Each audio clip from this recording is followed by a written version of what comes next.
He says the DOE doesn't know of any jet spraying chemicals to affect the weather. However, he says we will probably see it in the near future. You've got to, in a sense, engineer all these so you get the right kind of clouds for the effects we want. It is called geoengineering, fighting global warming by putting a chemical dust in the atmosphere and reflecting harmful radiation back into space. You could use barium oxide, for example, which makes big fluffy clouds. You could use tiny little bits of aluminum, which is benign in the environment, and essentially manage the climate. And what I found was unusual spiking since the early 1990s in barium, aluminum. But Rosalind Peterson of California Skywatch says health department records show a sharp increase in both chemicals in the water supply of Northern California, dating from the time the huge contrails first appeared over her home in Mendocino County. What's the significance of the barium and the aluminum? I went and got all the tests, and all these things in the same test would be up way over state and federal standards. It had to be airborne, because how could it get to such diverse regions of our county? We have jets going in every direction. X's, east, west, north, south, circles. There is something going on in the air. I don't know exactly what, but I think there's some experimentation. Is it legal? I don't know, because we haven't had a public discussion. But what is unknown today may be actual fact tomorrow, thanks to a bill soon to be voted on in the U.S. Senate, a Weather Modification Act, calling for research in, quote, attempting to change or control by artificial methods the natural development of atmospheric cloud forms. Doesn't it seem to you that they're going to be doing it in the future for sure? Yes. And if they are, I want to know about it. In the meantime, a lot of people are wondering if they'll ever get clear skies and a clear answer. The legislation is there, therefore somebody's thinking about this. How does this make sense? I don't know, maybe they're practicing? Over Cedar Glen, over Arrowhead. I guess you have to try it out before you use it. I'm not sure. Well, you be the judge. We'll keep you posted on anything further on this story, and there will be more, that's for sure. More information on the weather modification proposals, check on our website, nbc4.tv.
Now, the common explanation is that this is merely a contrail. This is merely a condensation stream from the heat of the jet engines that you can see anytime.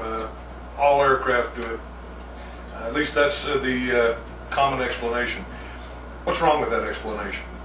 Well, Clay, I've actually gotten quite involved with, besides the photography in the forms of imagery that are available, which are of several types. Over the past 8 months, I've gotten quite involved with the science of meteorology. My background is fairly heavy in the physical and technical sciences. I worked for the federal government for 15 years in professional fields of geophysics. And I've become involved in the study of meteorology and how it applies to this issue. And the glaring problem which now surfaces, at least in Santa Fe, New Mexico, where I live, which is a high desert environment. The humidity in this area is extremely low. It's considered an arid environment. In fact, if you look at it historically, that's one of the appeals of the desert environment, is the clear blue desert skies. And the relative humidity of this environment is extremely low. In terms of a number, it averages out at about 30%. and it ranges almost exclusively between 10 and 60% relative humidity. It gets quite interesting when you examine the question of cloud formations and when do clouds begin forming in terms of relative humidity. And the answer is, from now 4 sources that I have gathered, they are all completely consistent with one another. And the answer is, at roughly 70% humidity or greater is where one expects clouds to begin forming. And what's interesting is that even that lower level of 70% is considered unusual. And that is expected to occur in a situation along the ocean coast where you have salt in the air that serves as nuclei for the water to condense onto. And that 70% is considered low, and of course it's expected to be roughly higher than that. The problem is, in terms of this laboratory situation here at Santa Fe, is that you have an area of generally extremely low humidity, 30% on average, and yet you have these cirrus, cirrostratus, and cirrocumulus cloud decks forming in direct association and as a direct result by observation of the aircraft activity overhead. So there is a glaring inconsistency in terms of the science of meteorology conventionally explaining cloud formation and what it is we're seeing in this area. And it's a serious contradiction which does need to be exposed further than it has been thus far. The sources that I speak of in terms of coming up with this number, pinning down this number as to where clouds start forming, include such sources as the Naval Postgraduate School in Monterey, California, a Vincent Schaefer, who is the inventor of cloud seeding himself in 1946, a meteorology textbook by a Professor Moran, and in addition to that, most recently, a study by NASA and NOAA themselves that clearly state that cirrus cloud formation is not to be expected under conditions of relative humidity less than 75 to 80%.